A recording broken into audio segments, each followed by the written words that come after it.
Okay, Kreutzer 8, E major. E major is a tough key to play very in tune in on violin. So I'm going to play it through at a slow tempo. My intonation is not going to be perfect either. This is something that I would have to do some good practice on for a little while to play it really well in tune. But this will give you a general idea. All right.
All right. So I had a couple of note flares there, and in the end, I think I could play it better in tune. Maybe I'll play the end one more time so you have something a little bit better in tune to play with. All right, so you have to shape this piece. It is really boring if you don't shape it. Basically, you can shape it with the pitch of the note.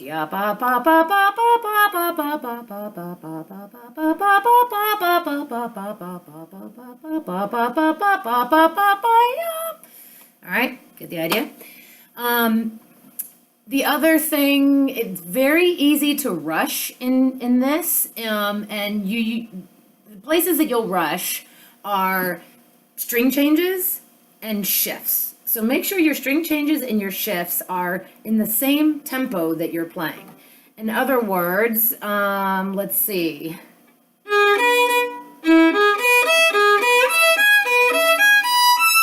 That shift in the third bar. If I shift too fast, it sounds jerky. It's also more likely to get out of tune. If I shift too slow, the obvious happens. So you have to practice moving not too fast, not too slow. All right, it's kind of a Goldilocks issue. The other thing is a bunch of string changes, especially when you're jumping 2 or even 3 strings. So looking at measure 14 and 15 is a good example.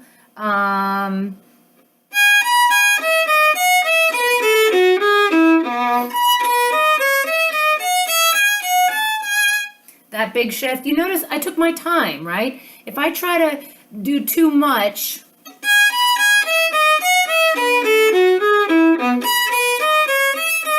it sounds jerky. When I'm playing it faster,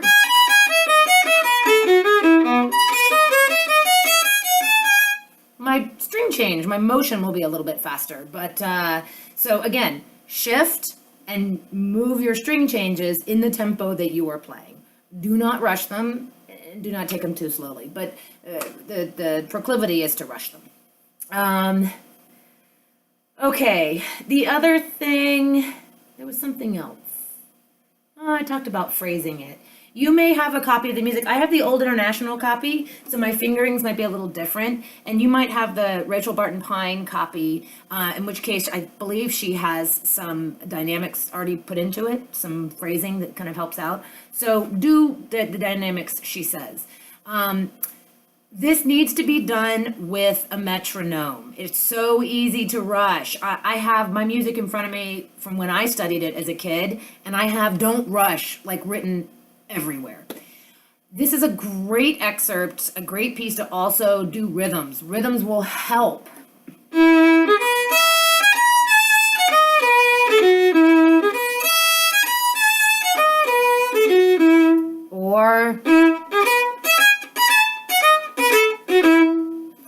Or slur it.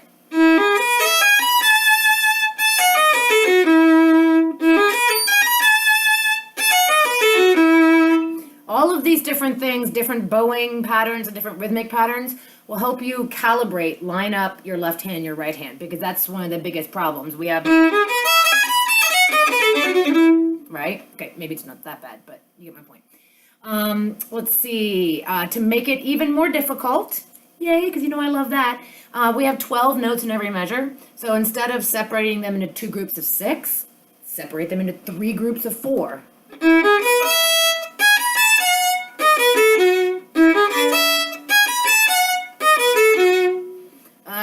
What else? It also helps when you're trying to get it faster to practice fast, but in small chunks. Don't try to play it fast, get it up to tempo by playing the whole piece through, or even like half a page at first. Start smaller than that. So if we want to go up to tempo, I don't have the tempo in front of me, but I know it's a pretty quick pace. So just practice one measure. Let's take a harder measure. How about the last line of the page, which is measure 25. All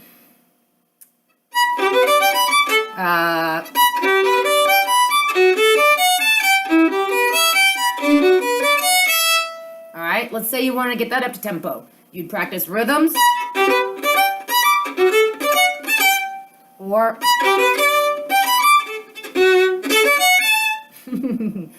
you could double it.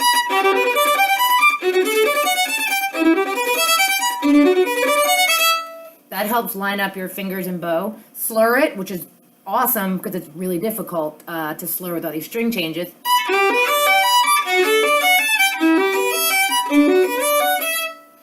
And then practice 6 notes at tempo until it sounds good.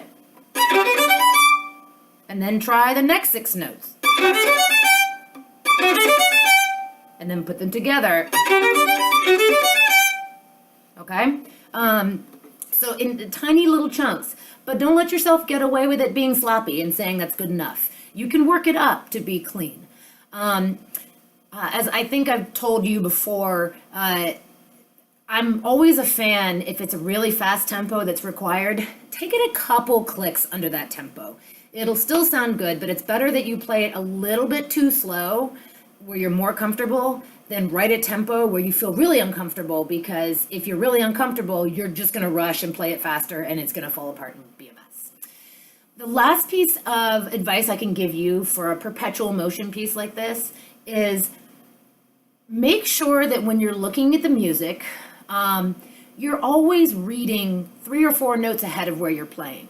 This has to be practiced. This isn't something that you can do in an audition or in a performance to immediately kind of stay on top of things. But if you're reading the note that you're playing, or the note right ahead of where you're playing, 1 note ahead, you're inevitably going to trip over something. It's kind of like walking and looking 3 inches ahead of your feet instead of 10 feet, 20 feet. You know, if you're only looking 3 inches ahead from your feet, you're going to run into something eventually. So practice looking ahead. I can't show it to you because you can't see what's in my brain, but I think you understand what I mean. Okay. Let me try the ending one more time. Let's see if I can get it a little bit more in tune. And because it's hard, and for the sake of my wanting to get it more in tune, I will take it actually even slower, okay?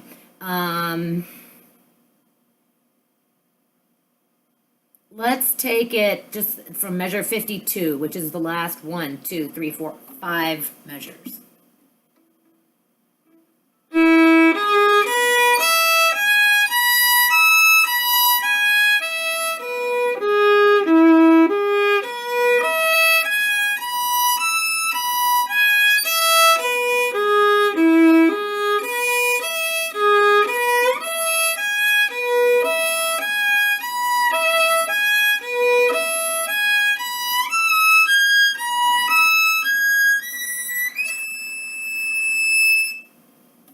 That wasn't perfect, but that was better. And it reminds me of the last thing I want to say about this. I just told you to look ahead with your eyes, with your brain. So the notes that are coming up 3, 4, 5, 6 notes ahead don't surprise you when you get there. You also need to prepare, how many times you heard me say this, prepare your shifts and prepare your elbow with those big string jumps, okay? Preparing your shifts.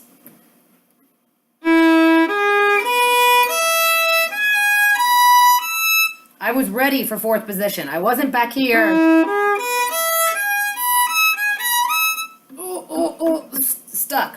I'm already around.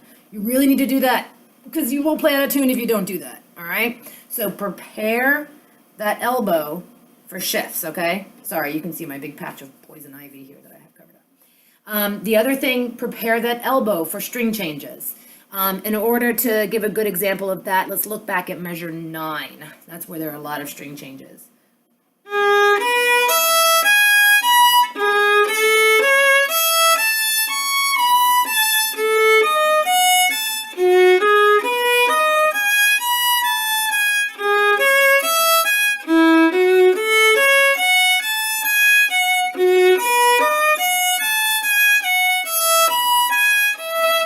Each one of those string changes, where I'm jumping 1 or 2 strings, the note before I jump the string, my elbow is already coming up. I might be on the E string playing a note, but my elbow is ready to go over to the D string. So watch carefully. You see how my elbow is coming up?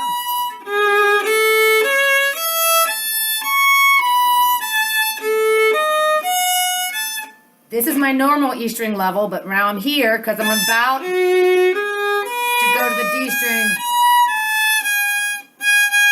You see? That's going to give a much smoother string transition. If you don't do that, you're gonna have to make that jerky movement that I warned you not to do earlier. And it's gonna sound like this.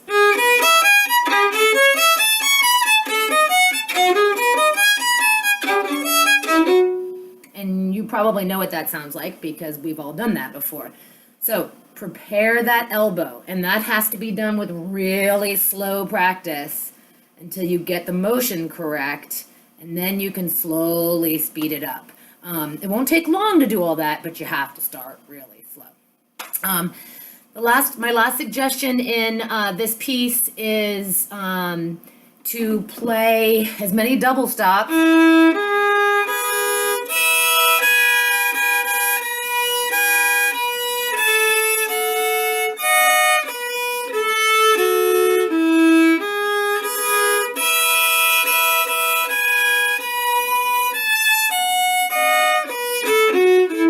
and you can see that when I'm playing double stops, they're not really in tune, which means I need to practice this to get it better in tune.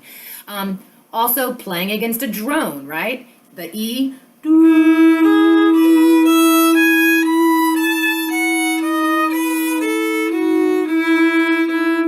And it's better if you don't sing the drone, but so you know all of these things we've talked about before, but I just wanted to remind you.